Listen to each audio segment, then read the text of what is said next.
how... Well, first of all, which tribe? Well, my mom is Caddo and Delaware, and my dad's Cherokee and Creek. So, together, us boys are Cherokee Creek, Caddo, and Delaware. Dang. Yeah. But we really only know most about the Cherokee Creek and Caddo side. The Delaware is kind of lost. Because of the Trail of Tears, I'm guessing? No. No. I just mean that we don't know much about it as a family. Okay. There's no one who is really there to teach us about the Delaware side of things. But growing up where my mom grew up at, there's a lot of Caddo people. So she knows more or less about the Caddos. And my dad, his my grandma is Cherokee, and his dad, my grandpa, is Creek. Oh, no, I got those mixed up. My grandpa's Cherokee. Yeah. And my grandma's Creek. I mean, I mentioned the Trail of Tears more because most of the Native Americans that were moved were, like, on the East Coast, and then... Right. So, Delaware was my assumption. Yeah. I'm not that racist, I hope. No. It's all right.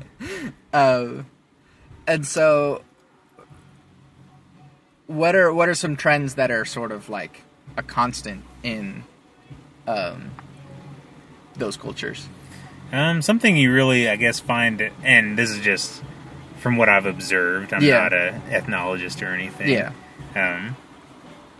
That almost all the tribes care about the well-being of those who can't take care of themselves. Yeah. And they happen for different reasons. Some tribes are more warrior-like, and so if the fathers die in battle, but some, if there's a sickness, if there's a widow or an orphan or someone who can't take care of themselves, then almost all the tribes are saying, hey, we need to take care of this person. And that really, the whole community is a big family. Yeah. And, like, in a sense that we don't know here in the United States. Mm-hmm. We have our own family groups, but as far as an entire community working towards something.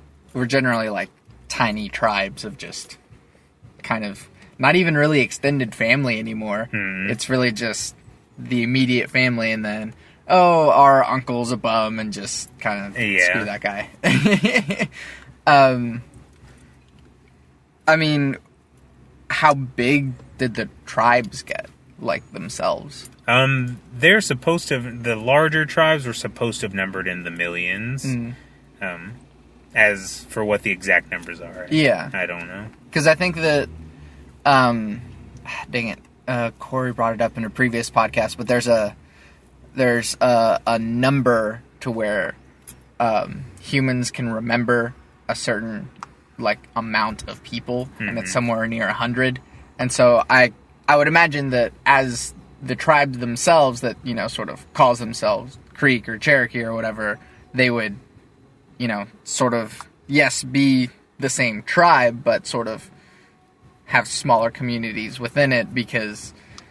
Humans just can't deal with that many people at the same time. Yeah. Well, no, they had villages and things like that where they would all be their own group together. Sure. And they did have, though, large gatherings of people. So, like the Cherokees who lived in the Smoky Mountain area. Mm-hmm. They did have different tribes and villages. Yeah. And so you could have different tribes cohabitating in the same place. But for the most part, they just stuck together with their own tribe. But the villages were all connected by messengers who go back and forth.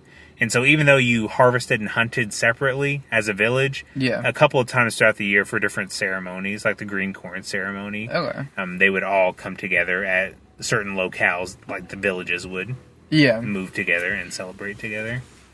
And not all of them, but like the surrounding villages would gather together. So it was a large gathering in some places.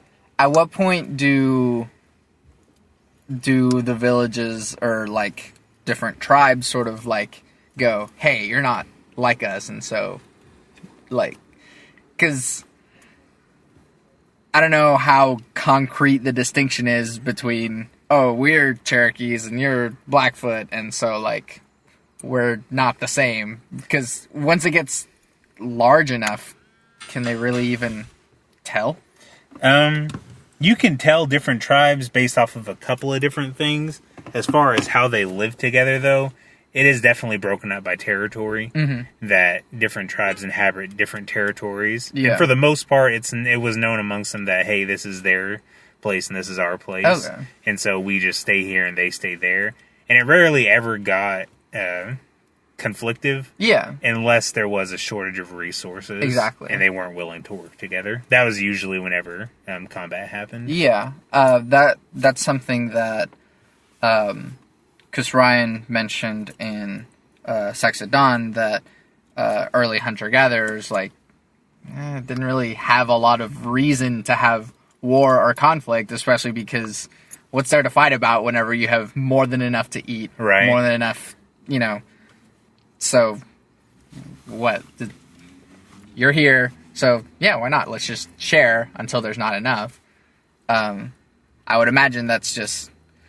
For me, that's just a basic of human nature, at least what I believe, that I think that humans are loving and caring, and it's just the conditions of the environment that have turned us into sort of the nasty, brutish, short, and selfish is what the Leviathan said.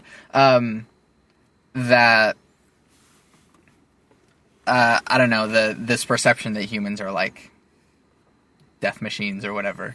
Well, I will kind of say this, that also in a way that we don't know because we don't treat our soldiers this way or have them act this way, but there were tribes who, being a brave warrior was one of the highest honors that you could have, and it was how you became chief or looked up to at all. Yeah. That you couldn't really speak as a man unless you had gone to war.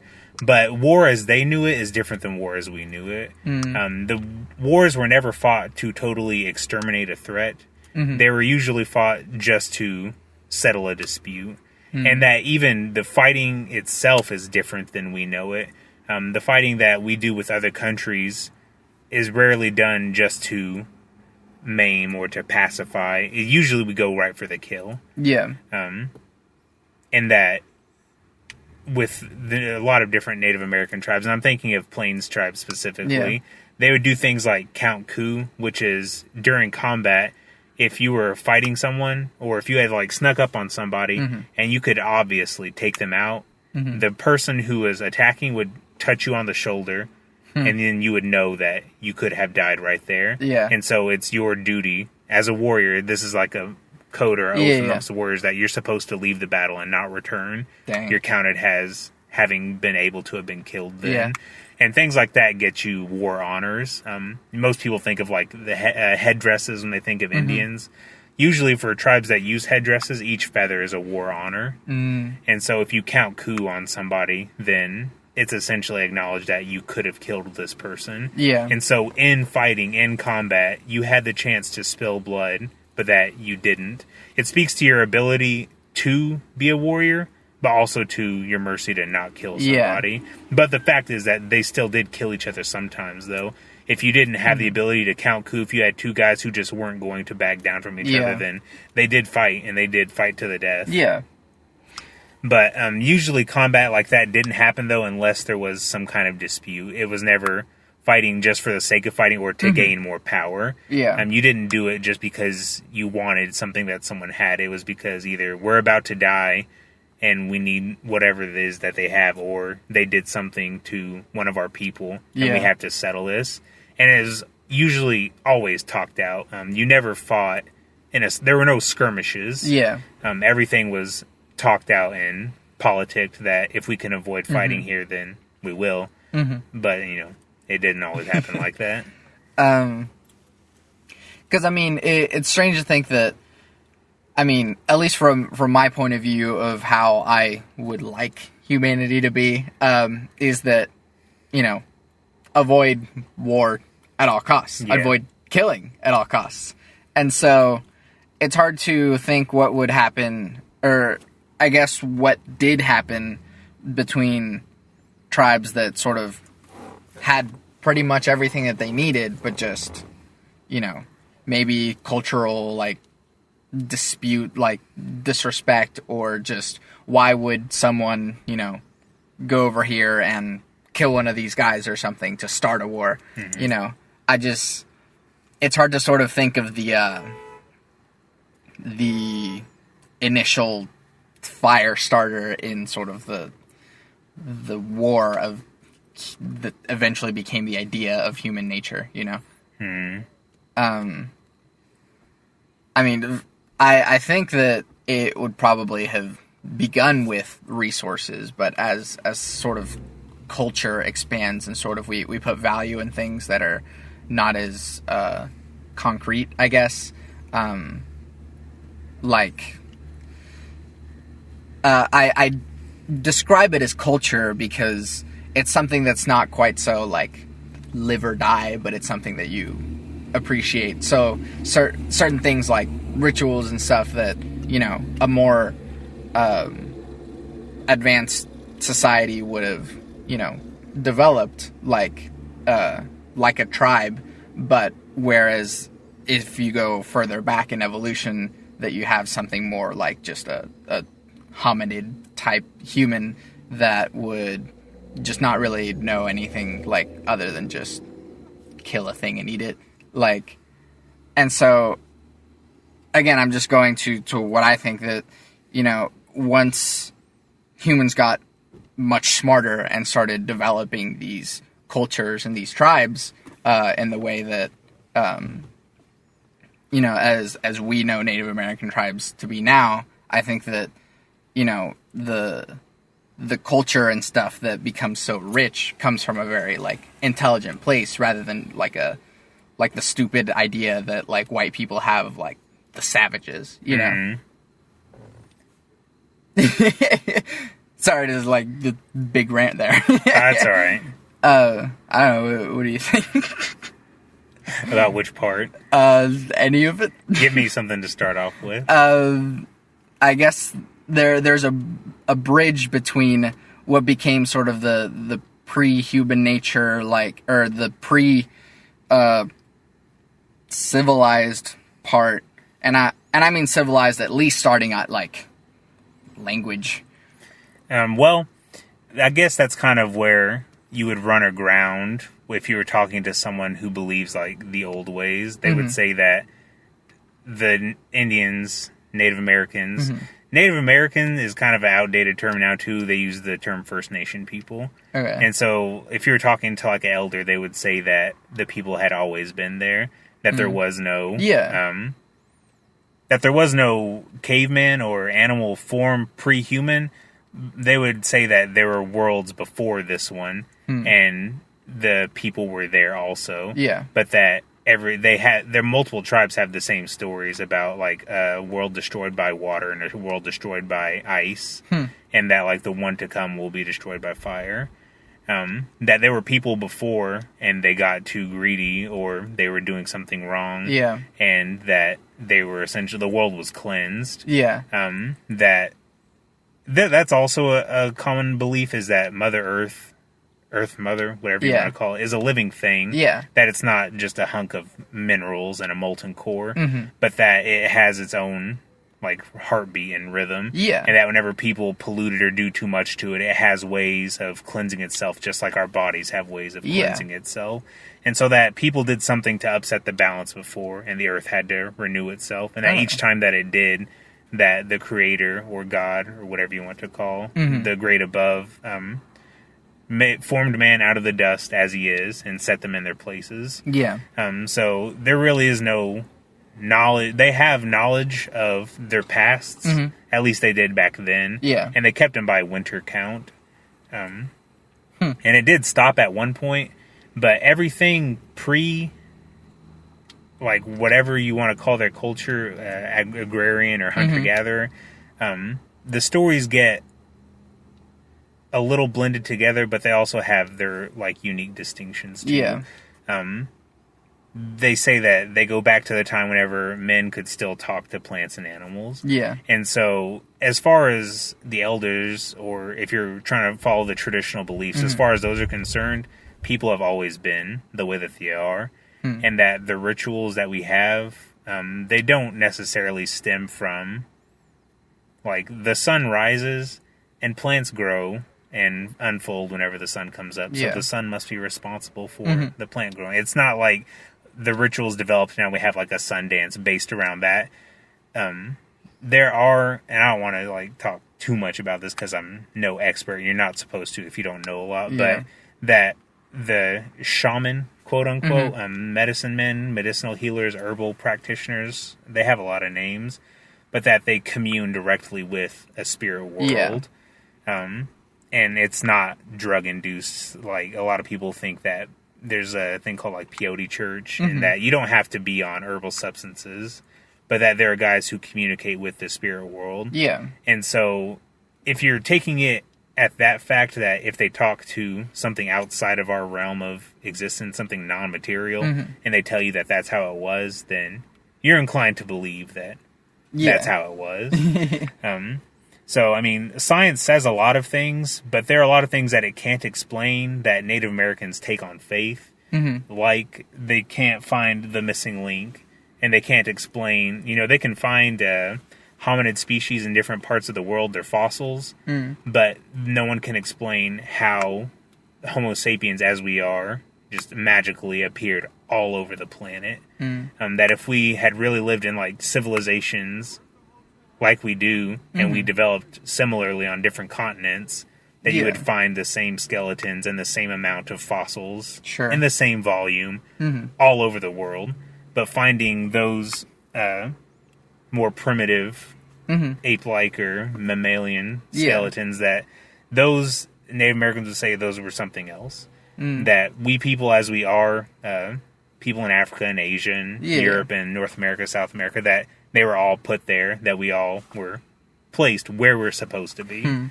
And they take that on faith that that's how it was. And so whenever people, like, you know, if you're driven by knowledge and science and facts, that you have to deduce that this is the missing link between humans. This is where humans crossed over to where we were, and then to where we, like, interbred with the other species or whatever to make what we are now.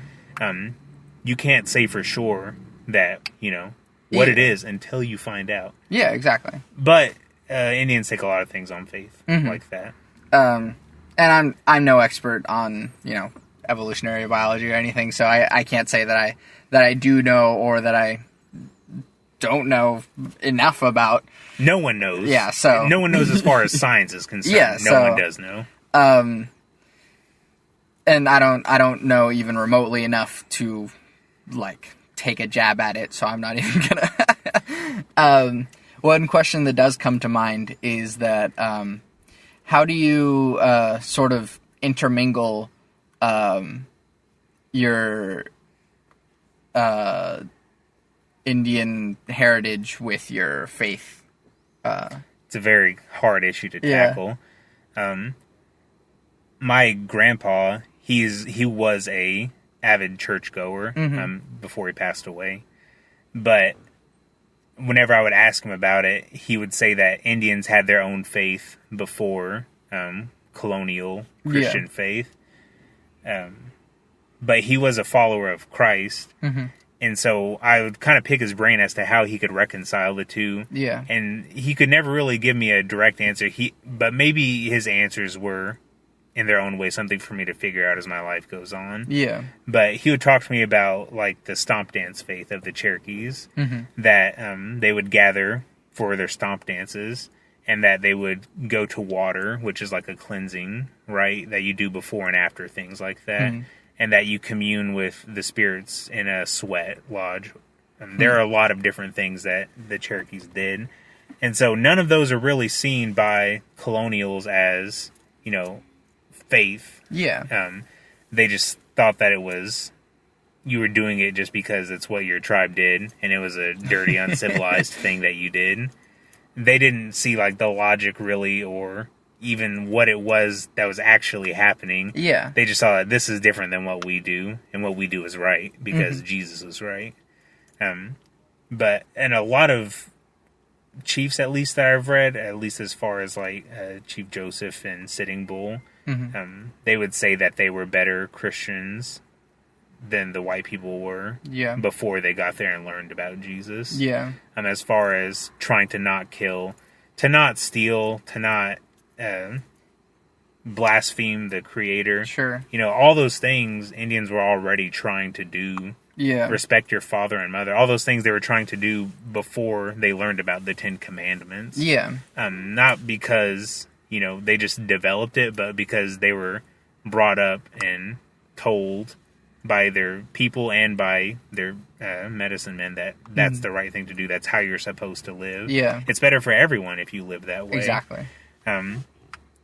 But whenever you start introducing things like personal possessions and alcohol, that's actually one of the first things that I thought of. That like, would they even have like, oh, don't steal? It's like, well, they did that's not really hard to not steal, Yeah, they did have personal things, I guess, that could be coveted somewhat. Sure. But if you were to like take it, everyone would know about it. Exactly. And there's no way to like live or get away with it unless you run away. Yeah. They're either going to take it back from you or, say, hey, you can't be here if you're going to live life like that. Exactly. And so, to survive in the group, to be part of the group, you had to go along with exactly what everyone was doing. And it was just better that way. Yeah.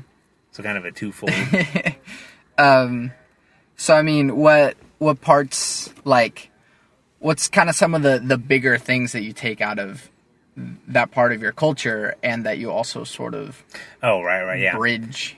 Well, the fact that Christ didn't, by name that we know of, come to the First Nation peoples is something that Indians have a hard time coping with, and that non-Indian people have a hard time trying to, explain what it is that you did and how it mixes with what I do. It's not something that people regularly talk about, but I've read a couple of different books about it. One was about a guy he knew about the traditional ways, and where on his mission, the Rosebud Reservation, the mission there was Catholic. And so he had this was, I think, in the 60s, he had meetings where the medicine men would meet with the priests and they would talk about different tenets of their faith. And so he drew a lot of similarities. There are a lot of parallels between them. Yeah.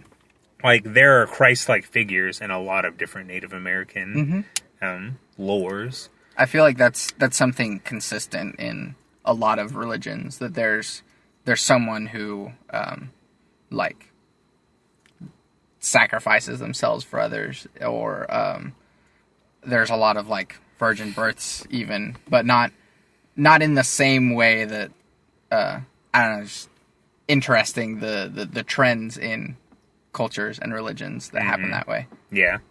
That's true. I think it was like in Egypt, the god Horus, that he had 12 guys who would go around with him, and he was also killed and resurrected. Yeah, there's a real big similarity with Horus. But the way I've seen it explained is it has to do with constellations and like the zodiac has to do like 12 of the zodiac and the sun and all of that, but that's a really long explanation that we don't have to get into right now. Okay. Because I also want you to finish what you were saying. Anyway, so as far as like, it is hard to mingle the two, that you have to accept that Christ didn't, in the form that we recognize as Jesus, come to the Native Americans. People wonder, does God have different emissaries for different people? Like the Lakota, they have the buffalo woman, the white buffalo woman, and she was the one who originally gave them the first pipe. And the pipe is what you smoke specifically whenever you have a special prayer to send up. And that it's a very holy thing to do, but that whenever she brought it, that she was also teaching that you have to be more respectful to each other, and that you have to not harm each other. And so, like, as far as what they were doing before that, no one really can say, because we don't have anyone who knows those stories. Sure. A lot of the stories that you hear are either way before, like before time, almost this like primeval era of mankind, and whenever we learned all the things that we learned. But it's hard to fill in the gaps to where we got to where we are now, because there are people who still know stories of the old winter counts, but not so far back that they could tell you everything from then to here. Yeah. Just because that's impossible to do. But whenever I see, like, I go to a powwow, I definitely feel a spiritual presence there. It's hard to... It gets kind of scary. For a while, whenever I first started learning about that stuff, I wondered if it was that what my people were doing was misled. If, like, the spirits that they were listening to really had their best interest in mind. Yeah. But I also look at my people before colonialism. Yeah. And that they did try to live really moral lives. Yeah. They weren't, like man-eaters or rapers or anything. Yeah. That they tried to live what I consider like a surprisingly moral life compared to other cultures. Compared to other primitive forest dwellers or... whatever, if you want to call them primitive people. Sure. That they had a really good sense of morality and what it was to take care of one another. And so I see that, and those are the same virtues that we strive to have as Christians. Sure. I don't see how you could have those things and pursue them for their own sake. Because, I mean, if you're looking at it from a survival perspective, it's better for you to just have all the stuff and you guarantee your life for longer. Well, it's not good as a group, but it's better for an individual, I guess. And that's actually an argument that I have thought of pretty deeply into, that humans do depend on each other. And it's shown both evolutionarily, like from the way that our brains sort of react whenever we're alone, that our brains literally just start breaking whenever we're in solitary confinement, and people just start going crazy, and babies literally die whenever they're not touched. That whole human contact thing is sort of very important, which is why I still, to me, love is the meaning of life. And so that human interaction is sort of crucial to what makes us, that we require each other. And at least based on the trends of like evolution and stuff, that if we were to have been as solitary as that sort of, selfish morality would dictate, then we wouldn't have evolved in the way that we did. And so at least I think that we developed as tribes, and so that sort of morality sort of comes out of working in a tribe.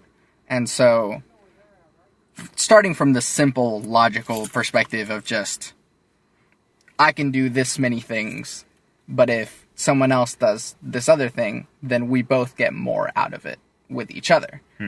And so whenever you start there, you can keep going. And so, we get 5 people, and these 5 people together, the sort of communist logic that, like, more people do work and they all get more out of it, so they all do less work.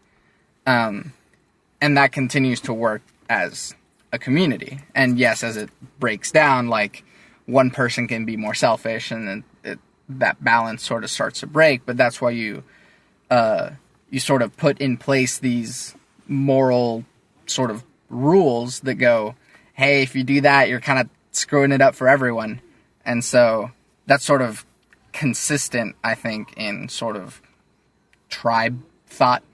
And so the whole sharing is good, being caring to everyone is good, does sort of stem from a survival thing, because yeah, you can take all the food for yourself, but then your friend that was much better at hunting than you were starves to death, and then now you suck at hunting, so you're going to starve to death. So it's much better to help each other out, because together we can do so much more than we can alone.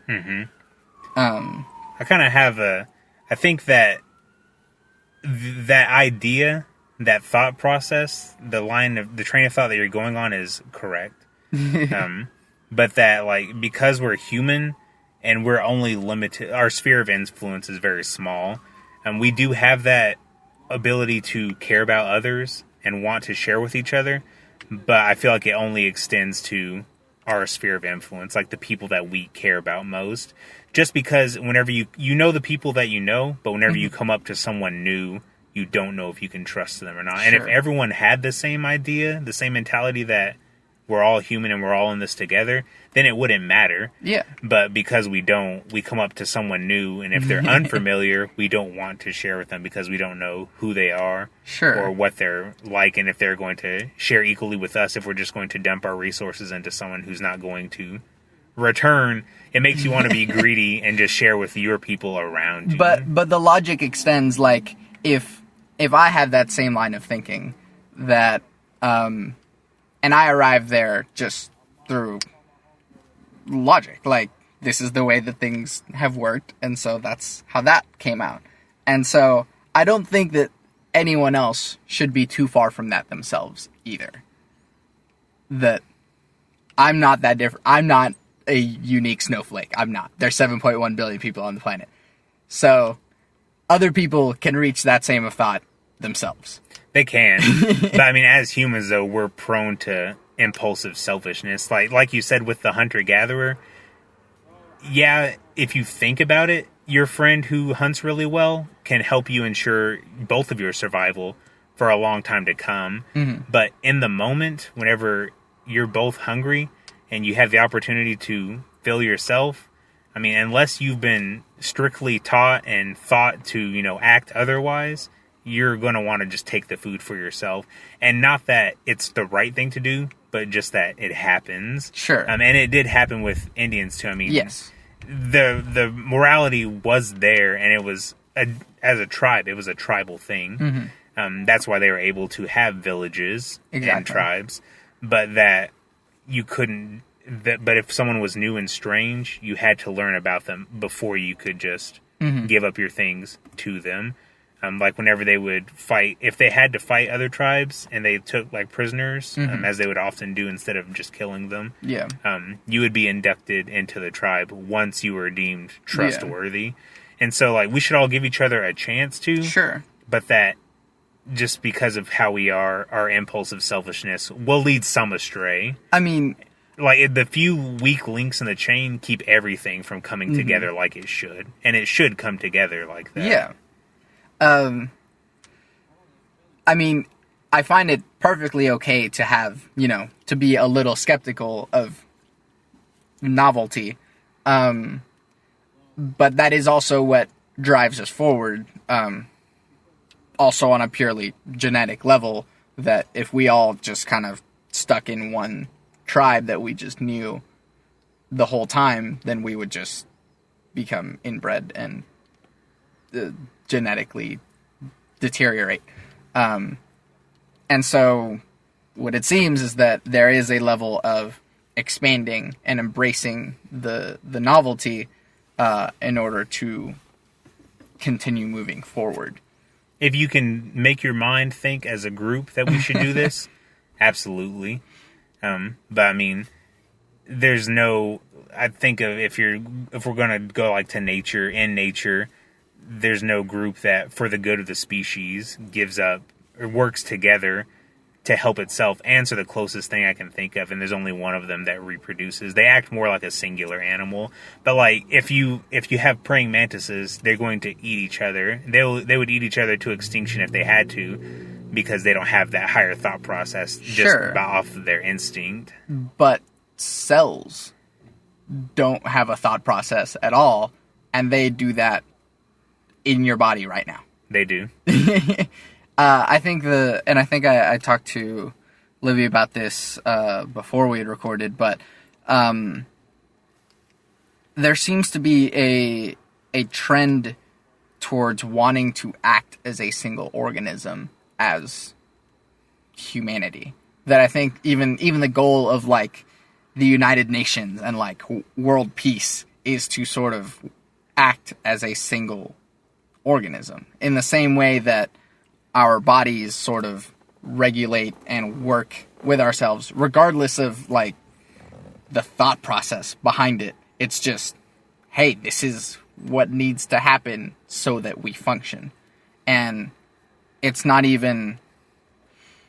there's no thought behind it. It just happens. And it's a little bit silly for me, or at least sounding, but I'd embrace the singularity.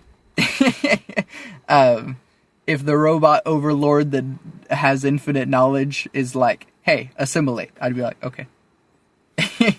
Because to me, that's the goal. To sort of work in the same way that the organism does. And that every single cell in our body has its own purpose, and it meets that purpose, and it works better for the whole. Yeah, I'd be down with that. So, I mean, I don't know who it was that... It might have been you that did the metaphor... No, the metaphor of, like, if a blood cell tried being a brain cell or something, and it would just like, hey, I'm gonna go be a brain cell now. And just goes over there, and the brain cells are like, nope, you can't be a brain cell. And it'll just mess stuff up, because that's not what it is. Mm-hmm. I feel as though, and this can devolve very quickly into, like, eugenics, but, which I don't condone, but, if we all sort of work together and work as an organism, that we are sort of able to work in our best way as a human species. Definitely. Rather than, like, countries and tribes. I think that's definitely the ideal. The only, like, wild card that I see that people just can't handle is what comes after this. What came before this and what comes after this. That alone is, like, probably the driving force behind people being so diverse. That there's really not that much difference between us all. Mm-hmm. We all, eat, drink, and sleep, and want to have some kind of companionship in our lives and something to show for it, like a family or a career or something. But the thing that we just can't agree on is what comes before this or after this. And as easy as it would be to just say, well, hey, we don't know. Yeah. People can't accept that. It's just something that, because we have that fear of the unknown. Yeah. Nothing is more novel than, like, something you will never know while you're here. And so because we can't accept it, people, like, they come together and think similarly. But if you believe that you go to heaven after you die, or if you believe that God gives you a planet that's here to populate after you die, or if you believe that there's, 70 virgins for you after you die, if someone believes differently than you, then, that alone is enough to drive the wedge between our civilization. But no, you're absolutely right, though. We should all, it shouldn't be a problem for us to all come together, do, everyone have their own job, and do things, because that's, like, the best way that we'll get anything done, is if, we can't all do the same thing. No. So if we all, work together, had our specific tasks, that it shouldn't be a problem, that we should all be able to live together. And it's funny because, I mean, I don't believe in anything. What came before? Nothing. I mean, before me, at least. To me, the likelihood, or the probability, is not much. And afterwards, the probability, at least, indicates nothing as well. And so, you say that, like, it's really hard for people to accept that. And I'm fine. If you had talked to a spirit that told you that there was a world to come, and that your forefathers, and that whoever goes before you is waiting for you to return to them, I mean, like, you're compelled to believe that. But if someone tells you that, that's wrong, you have something to disagree on, for some reason people can't just agree to disagree on a lot of things. Like, well, agreeing to disagree doesn't solve anything. If you can ignore temporary problems for like the greater good, sure, it would seem like a good thing. It solves the immediate problem, but it just pushes it down the timeline so that it just becomes a bigger problem later. Hence the wedge of what drives like what should be a beautiful system apart. Yeah, we do have borders and like seas and country labels and stuff, but like you said, that stuff shouldn't matter. We should all be able to come together and be like, hey, that's my brother across the sea. It's not just some foreign guy with different rights than I have. Yeah. We should all see each other as, family like that. And but we don't. Yeah. You mentioned the spirit coming to tell me something, and I guess it depends on at what point in my life it would have come, because if it were to come to me now, I would be incredibly skeptical, period. I would just be like, there's lots of things that have counter evidence to this, and I will need to see a lot more evidence to then disprove this.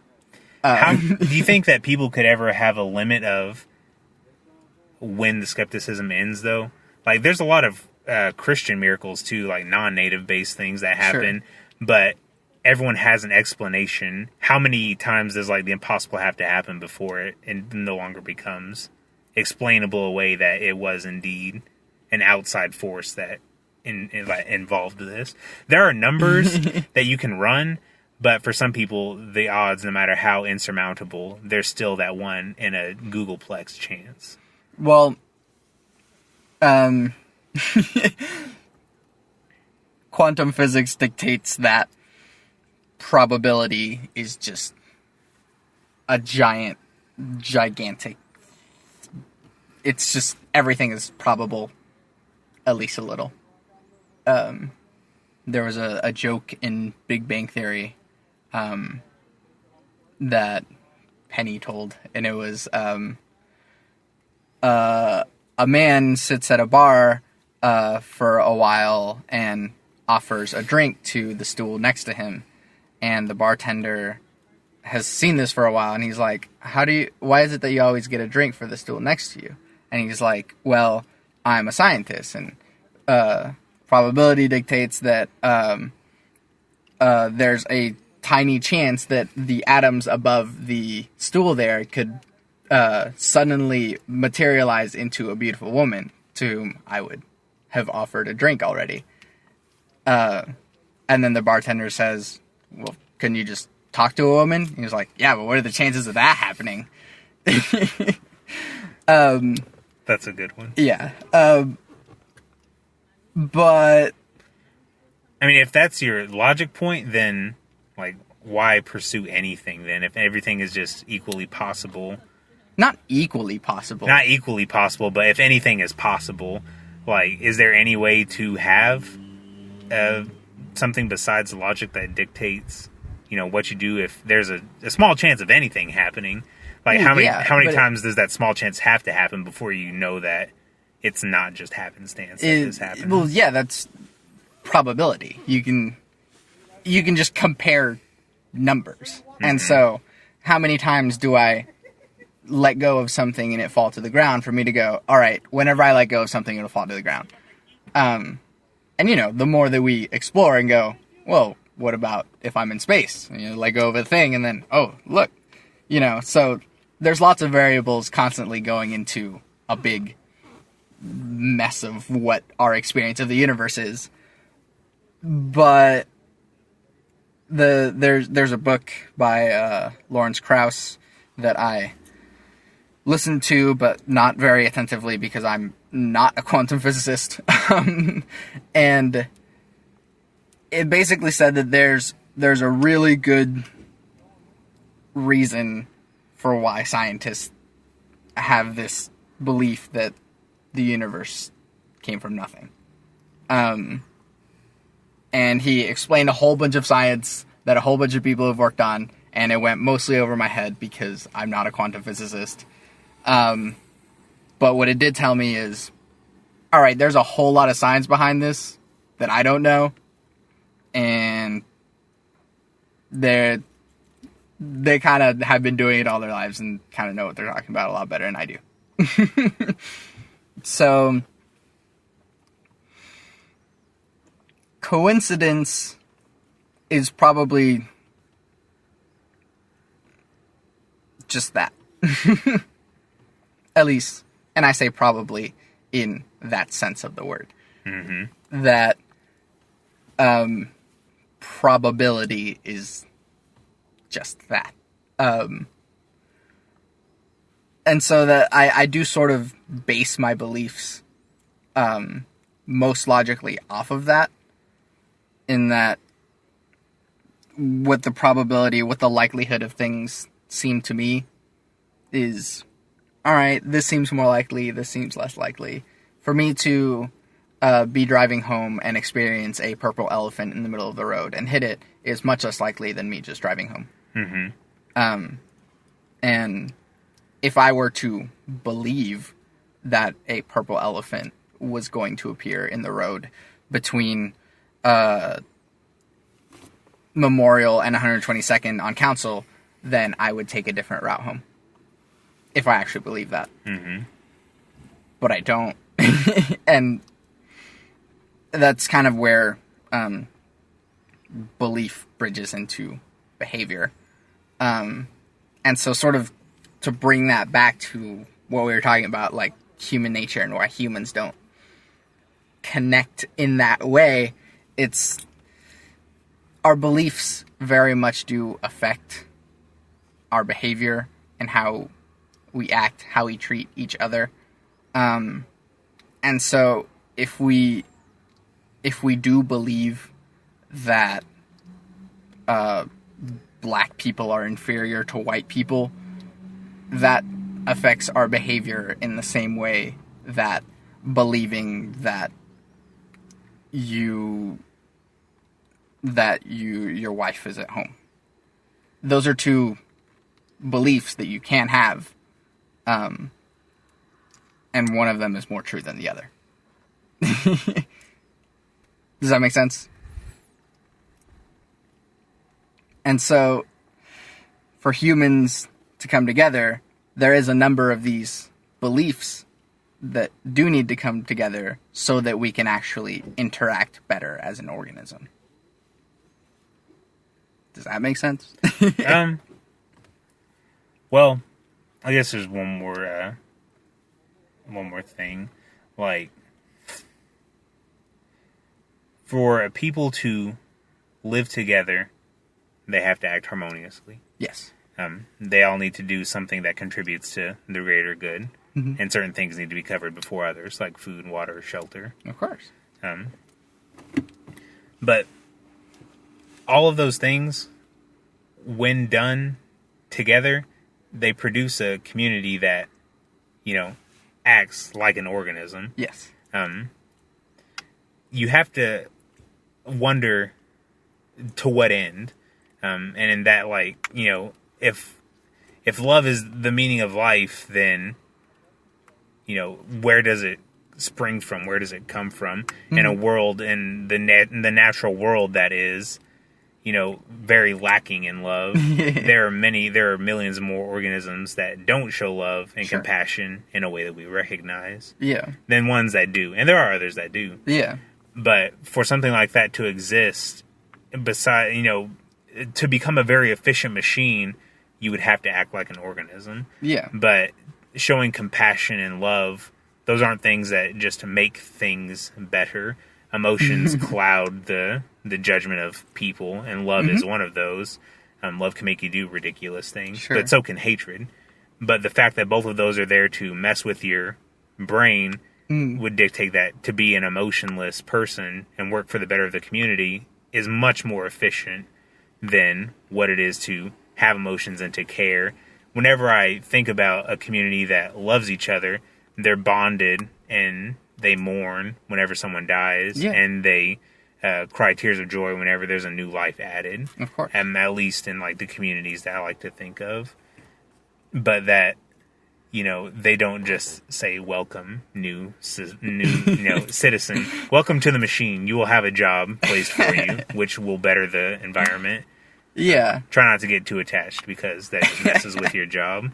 I don't seek to suck the emotion out of everything because I am also a very emotional person. Mm-hmm. I think that I only say that to emphasize that the things that you feel and the sensations that you get mean more than just what your place is, where you work at, or what your role is in the world. That there's more to it than working. There's not a one goal to get to. Sure.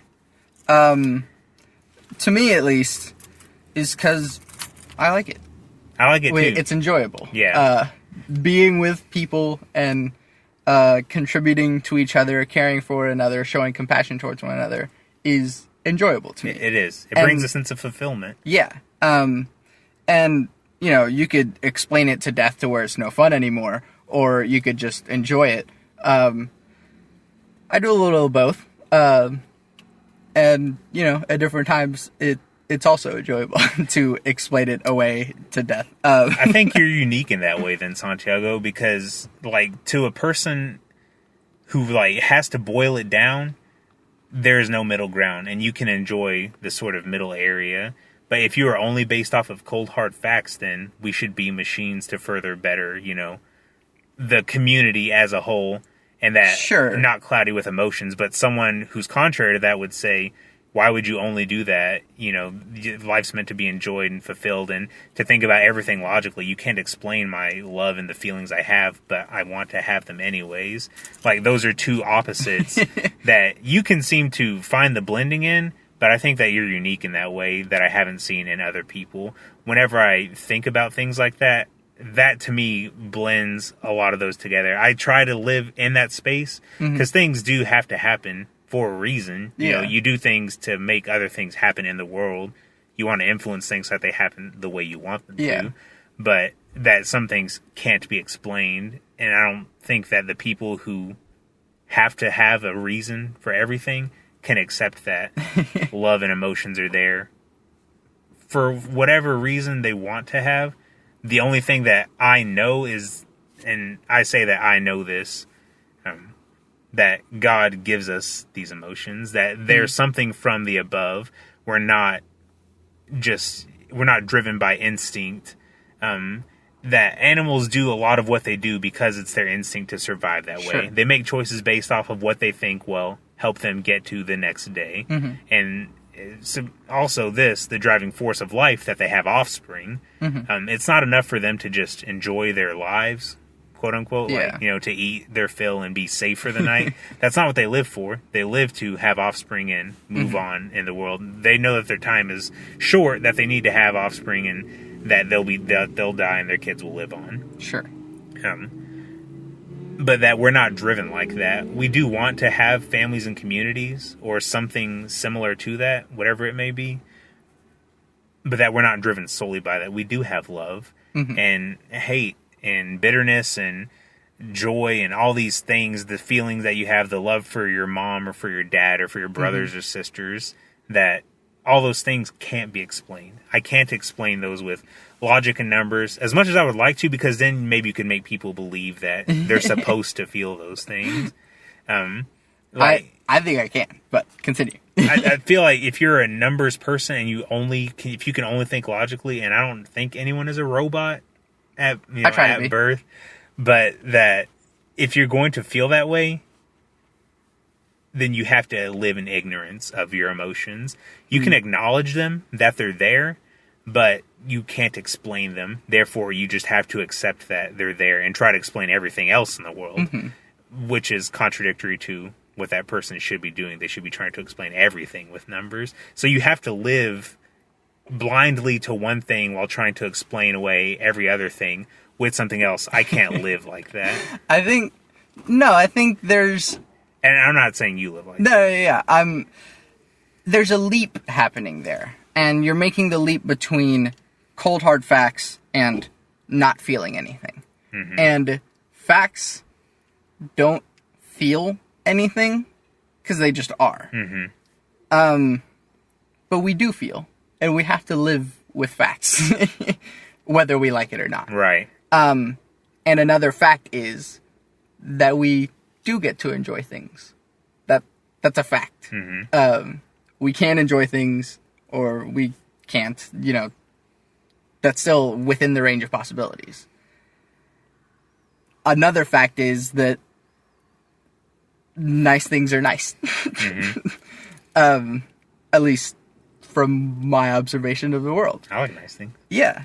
So, just because the cold hard facts say, oh, that love that you feel for your significant other, that's just, you know, endorphins in your brain or whatever. And it's like, yeah. But it's nice. Mm-hmm. So I'll enjoy it.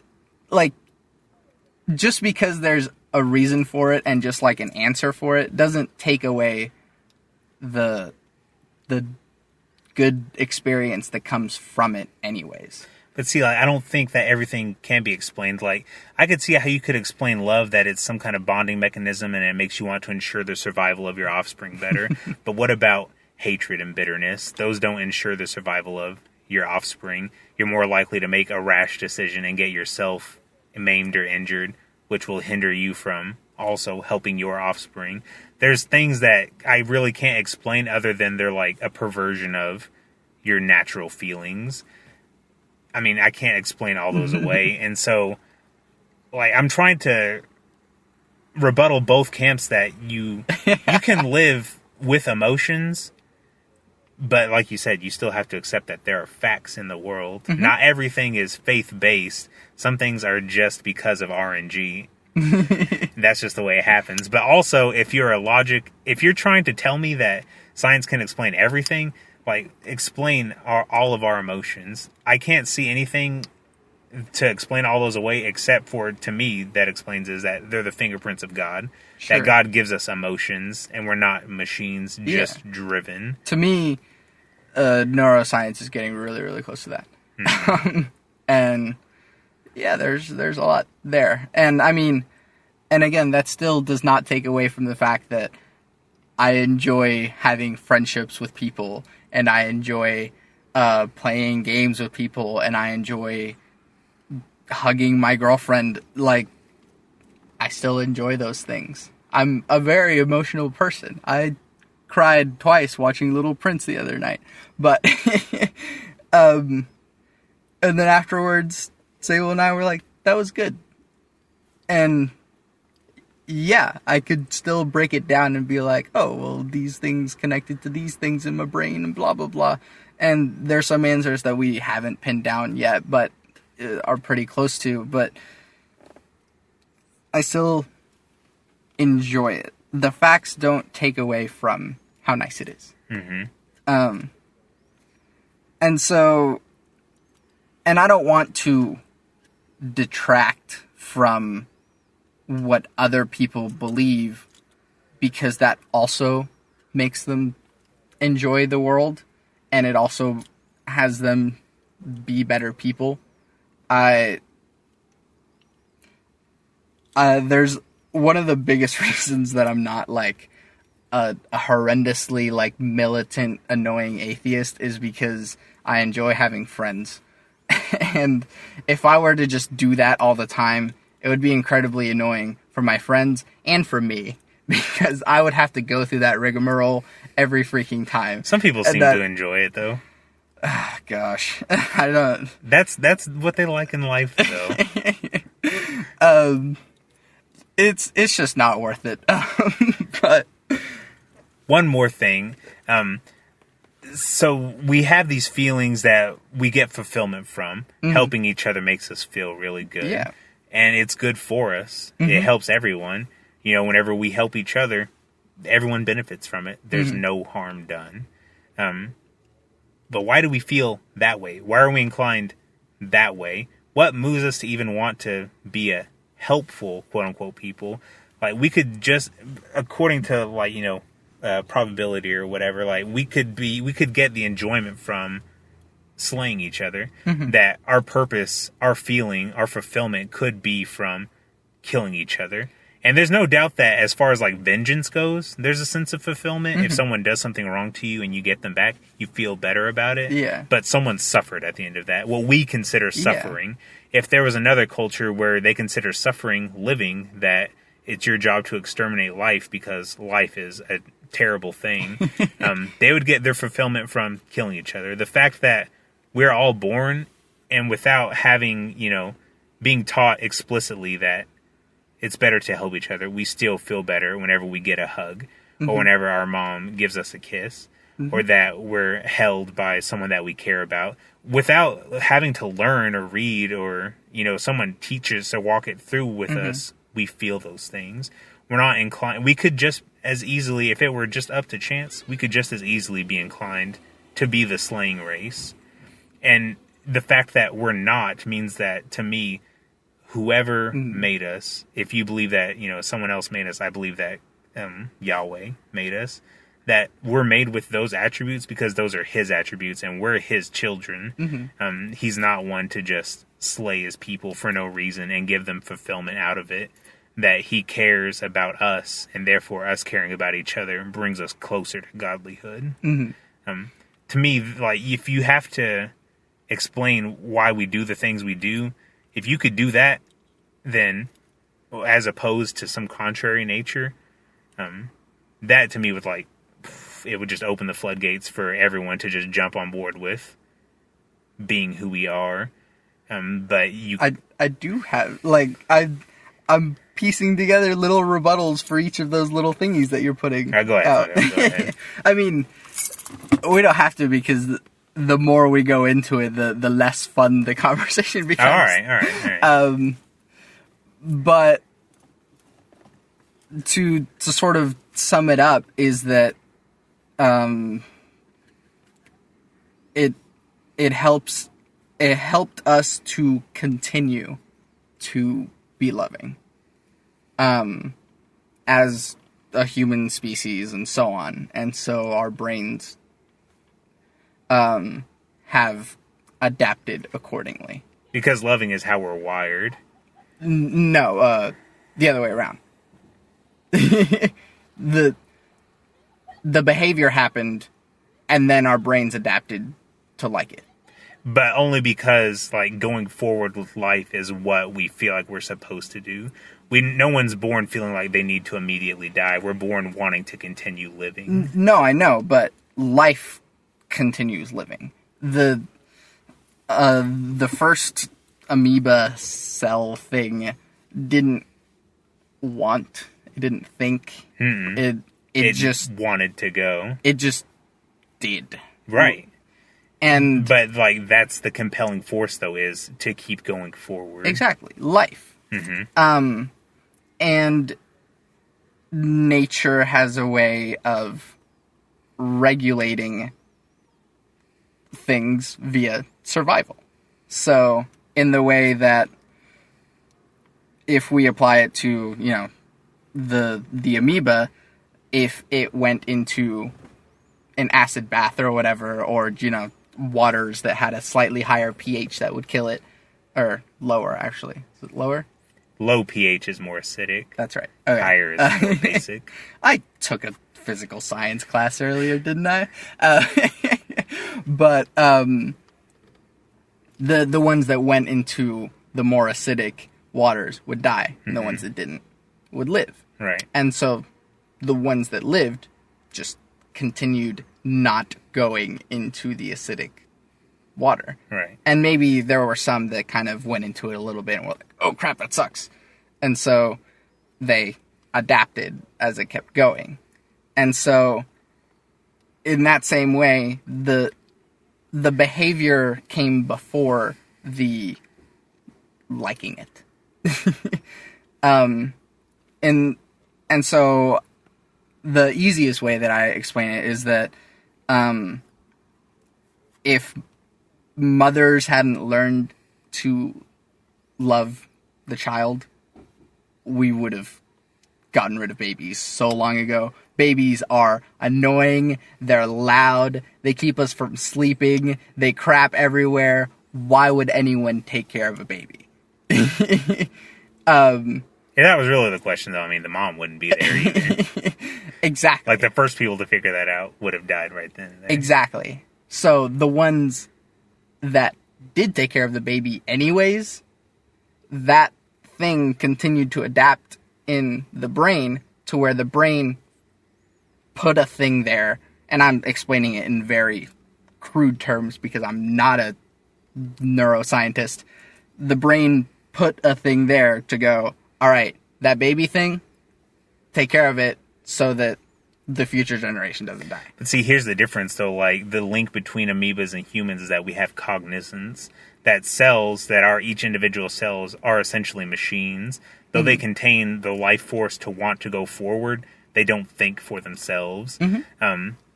A lot of things in life, they go through their cycle. Stars go through their cycle where they get big and hot and then they die and they turn cold or black hole. They have their cycle, but they're not cognizant as far as we know. But, like, why us? Why life? Why does life have cognizance? That's something that you can't explain away, why we're not. If we did come from what led to the best survival, then why we're not just machines like our cells are. Why the human body has, like, a seemingly soul or, you know, cognizance. My explanation for that is just random. Some say random. Yeah. That it just keeps going, and the entropy does not reverse. There was a cool short story. I forget who wrote it, but it was like the last question ever asked. It was like a mini like science fiction thing, and like as you know, first it was like people going, "Oh yeah, but how do we reverse entropy?" And then it was this bigger sort of amorphous large organism planetary thing was, "Oh yeah, but we built the supercomputer that can think of it. How do we reverse entropy?" And then it eventually became these galaxies having a conversation between one another, and then the galaxies were like, "Yeah, but how do we reverse entropy?" And then like it's kind of ended because you can't. Right. The randomness continues, but it has a self-regulating trend through what exists and what doesn't. And so we only see what continues to exist. And what continues to exist randomly. There's probably so many more things that have ceased to exist than continue to exist. Obviously, there's most people in the world are dead. Yeah. That's a joke from Louis C.K. That, you know, you could say most people in the world are in China or India, but, you know, most, if you count living and dead, most people are dead. But they're dead because they lack their cognizance, not because their molecules or atoms have disappeared, though. Sure. Yeah. Like the person as we know it is gone. Yeah. But that their particles still remain on this earth. Yeah. You and I are composed of dead people. Yeah, and stardust. Right. So the randomness continues. To me, like, there's just because of the vast universe and its infiniteness, I can't take my cognizance as a random. That the universe is so wide and so infinite that for me that we can see really, really far away. Definitely not even like close to probably however infinite the universe is. Yeah. But of all the things that we can observe billions of billions and billions of things. Oh yeah. But none of them are cognizant like we have here on this earth. I can't accept as we know yet. Right, as we know yet. And that I can't accept that my ability to think and love, that my emotions are random, that I didn't just turn into a machine. Sure. Like a star. Yeah. Or, you know, like a galaxy. Yeah. Or a black hole. That I'm not down to my mechanics that I have feelings and emotions and they don't exist for a logical reason. If it was just to ensure survival, there would be better ways of doing that.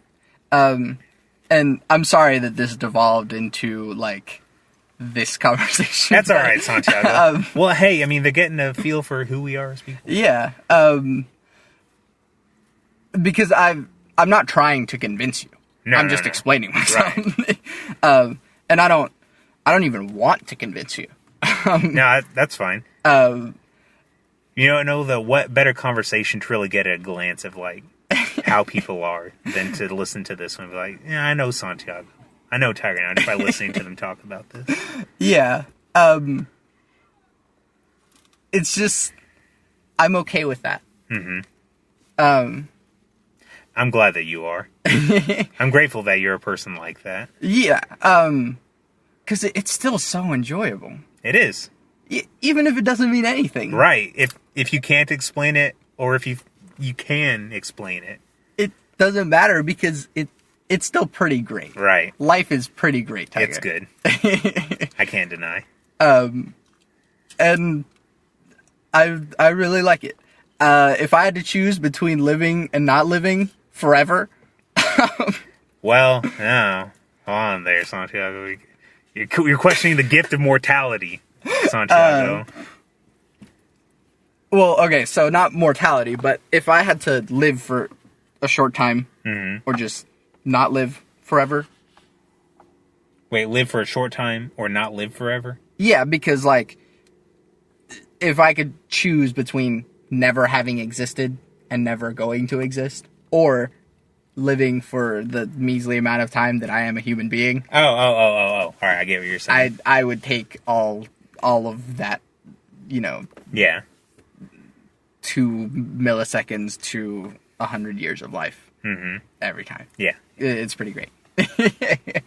And, I mean, yeah, with that stuff, it's pretty great.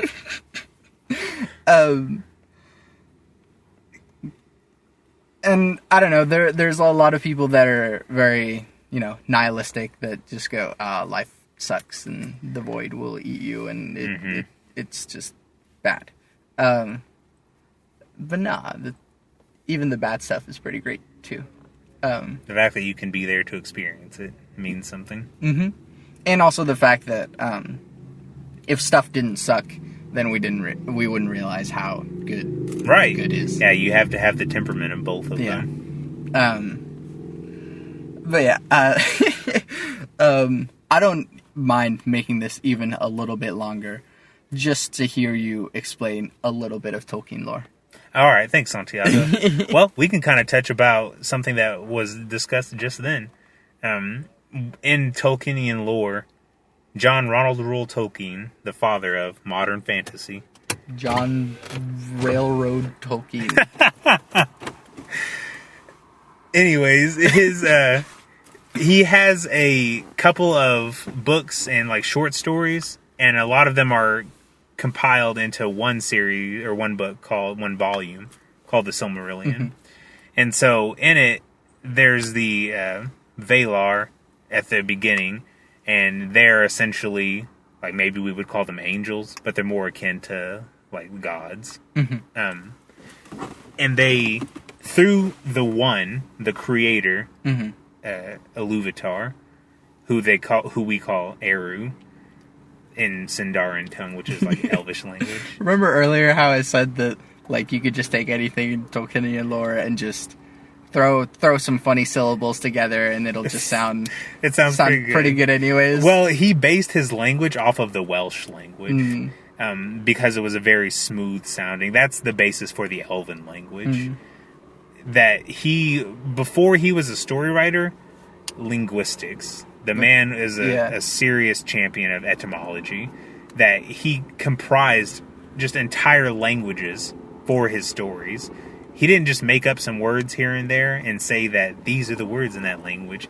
Alphabet, pronunciation, everything. He has entire languages. That's really great. There are Bibles written in Elvish. Pretty crazy. But anyways, so in his story, the Ayundale, the Song of the Valar, the Valanquinta is the Song of the Valar, but through Iluvatar, he gives them the great music. And so through the music, they begin to sing, and they can't perceive anything except for their own voices. as far as they can't see anything and they can't touch anything, but they know that they have voices and that they can hear them. And so probably not even with ears as we know that, but that just their spirits feel the song. Sure. And so they each have a theme that they're to sing. And so through their singing, they bring the world, the universe, EA, which means the world that is, into existence. And so once he shows them Arda, what we call Earth, he says that I need someone to govern it. And so whoever amongst you will go, then you will govern the world and its powers.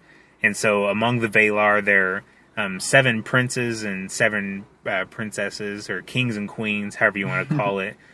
They go down to Arda, Earth, and they begin to govern its forces. And so, like, the head is Manwë, and his dominion is air and the skies and eagles, and he's the king of Arda. He's the king of the world. It is his to govern. And his counterpart, Melkor, or Morgoth, however you want to call him. But anyways, I was wanting to get to what we were talking about before. Their job is to oversee the world, the Valar, but something that they didn't know about, the themes that they sang had Iluvatar's plans for had all their destinies intertwined together. Okay. And so something that they didn't know about, that they had sung but they didn't perceive, was the children of Iluvatar. And elves and men are the children of Iluvatar. Okay. The elves are the first comers, and they call humans the second comers. Okay. And so elves, if you know Tolkien lore, you know that they don't die except from battle or a broken heart. If their despair is so great that they can't stand it, then they grow so weary that they can pass away that way. But they will never... So cheesy and beautiful. I love it. It's great. I just read it and it enchants my heart when I read it. So yeah, they can't die. They can't die from age or from sickness. They die far less from happenstance like humans do. Like one bad fall and we can die. Yeah. And so elves, you think about it and you think, I would like to live forever.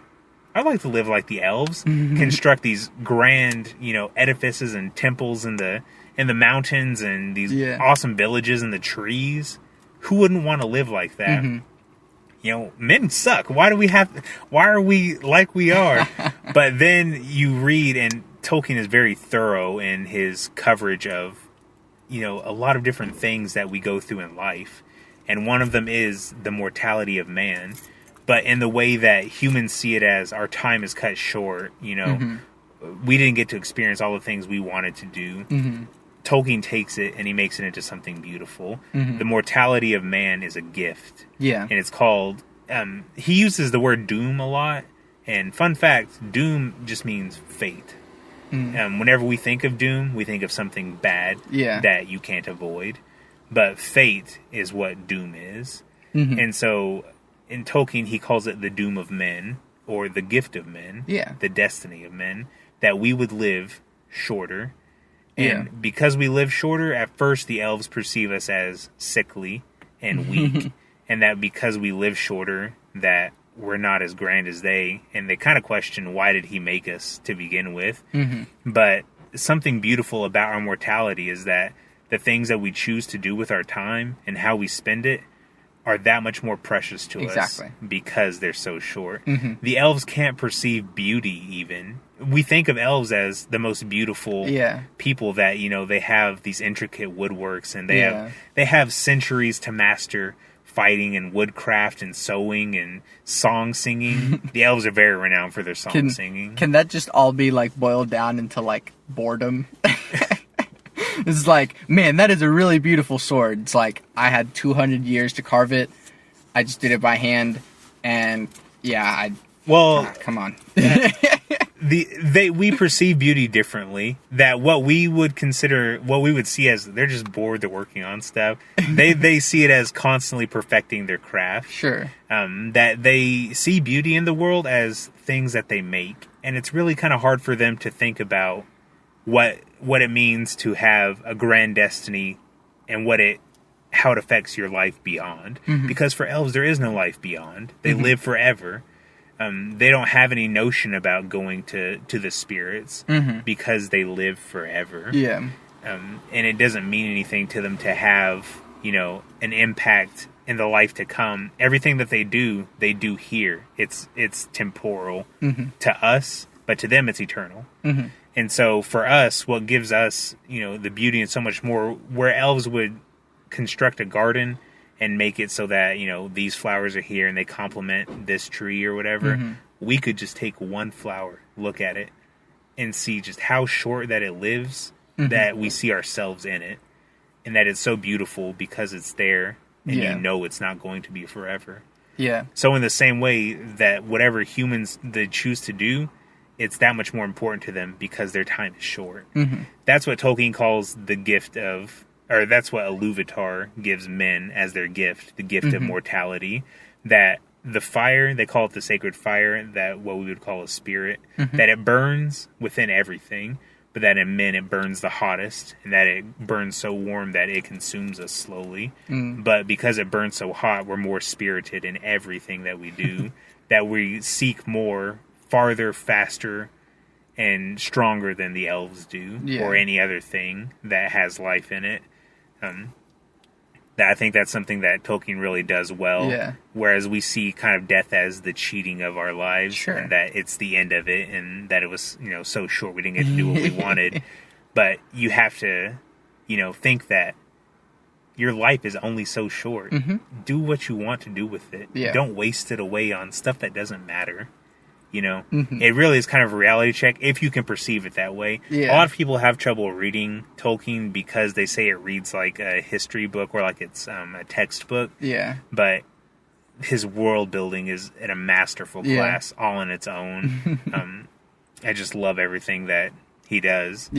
But a lot of things can be learned from reading him. He can give you a lot of insight. There's a whole lot of stuff that happens in the Valenquinta and in the Ayandale, like the making of Middle-earth and the Song of the Valar, that you look at it and you reflect upon like what that really means in your life. And ultimately, and this is Tolkien's intention, that what he wanted his story, at least those stories to be, were the precursors for how our world is today. That it's not just a fantasy world that he wanted to make.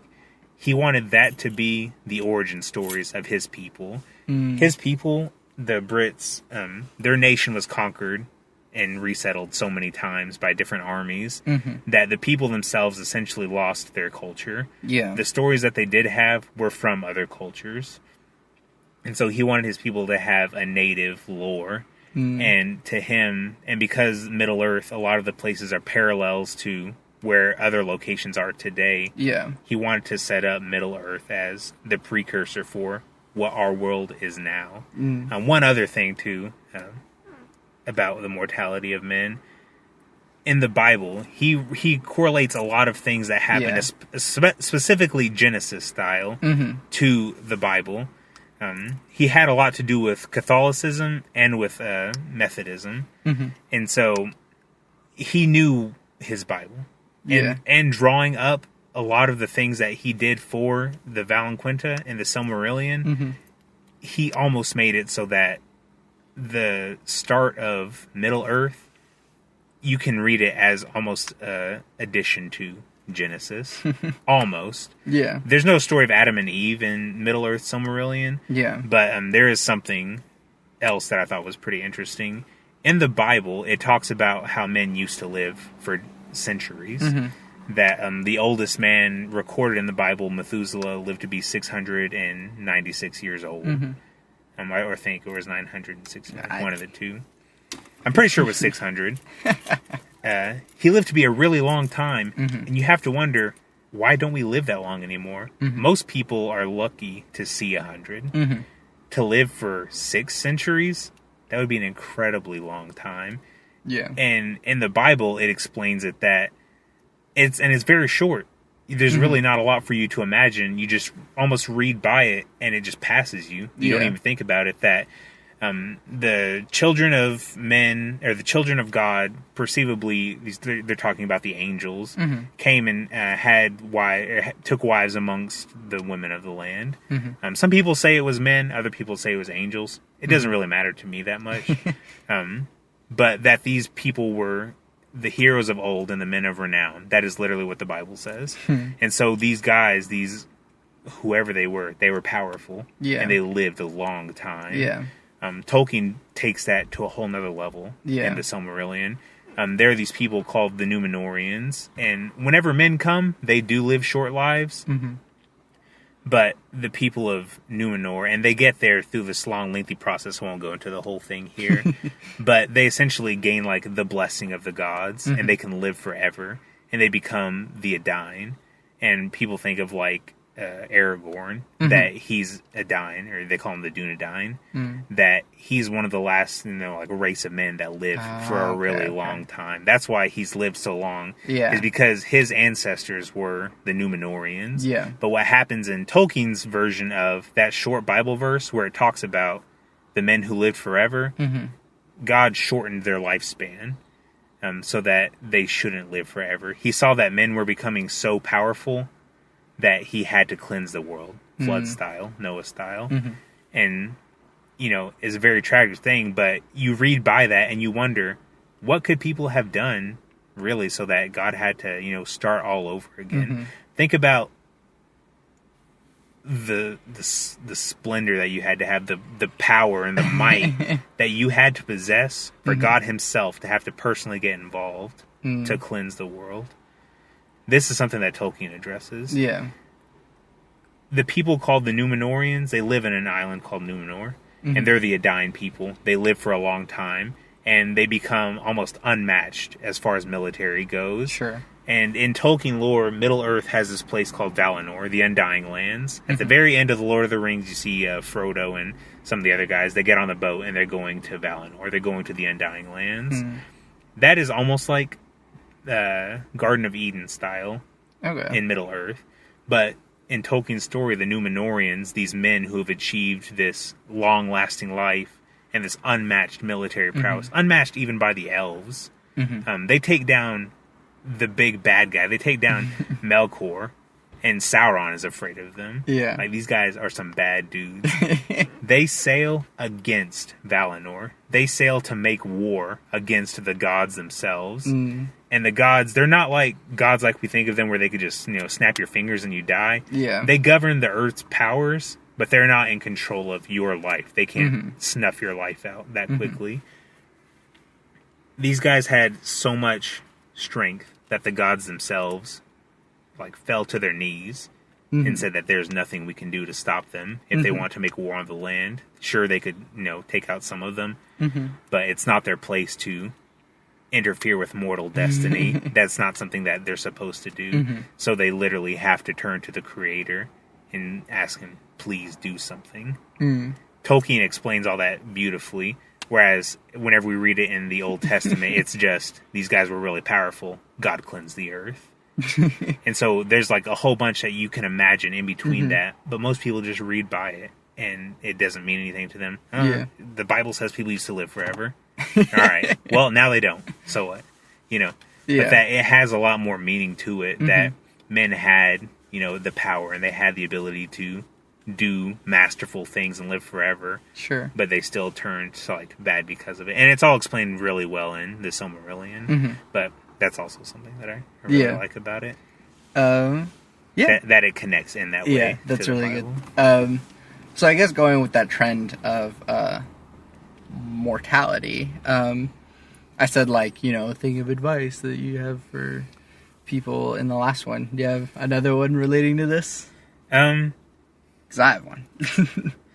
I would just say that if you really feel like you're having a hard time enjoying life and you're listening to this, talk to someone who you think is like Santiago or I, or try to contact us. Or just talk to me. Just try to contact us. Go on my website. Life is really worth living, and it's a beautiful, beautiful thing. So lovely. Mm-hmm. It's meant to be enjoyed. Yeah. Just piggybacking off of that.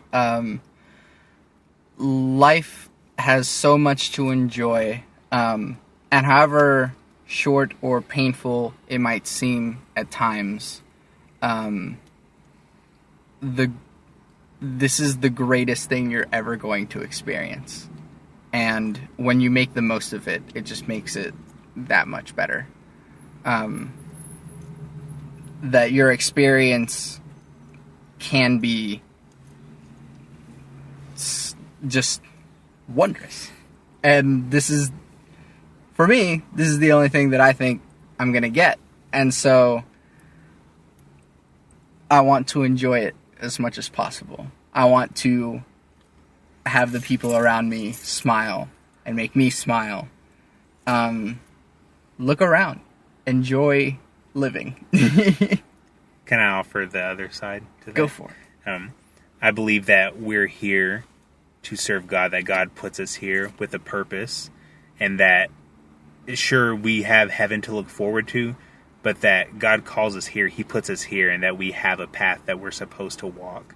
We have goals that are supposed to be done here on earth, and it's not our place to try and cut those short, that God calls us to live a great life and to influence and be a good light to those around us. A lot of people, I've heard the quip that if you think heaven is waiting for you, why don't you just kill yourself and go there? Pretty harsh, but just, if you're a person of faith, that remember you're supposed to do great things here. Do great things. Be good to people. And that people love you no matter what. And there's nothing so brutal that you've done or shameful that you've done that you cannot come back from. People have perceptions that I've done this thing that's so terrible, there's no way I could ever be anything. Yeah, that's silly. And they throw their lives down the drain in a lot of different ways. That's even sillier. It is. So there's nothing so bad that you can't come back from. Life Exactly. is to be enjoyed. Do good in the world. And with that, I'm Santiago Ramones. I'm Garrett Tiger Gertie. Thank you for listening. Hello and again, welcome to Bit Death, because I don't have an intro thing for this one. Yeah, love never fails. It's going to be okay. I might be wrong. Thanks for listening.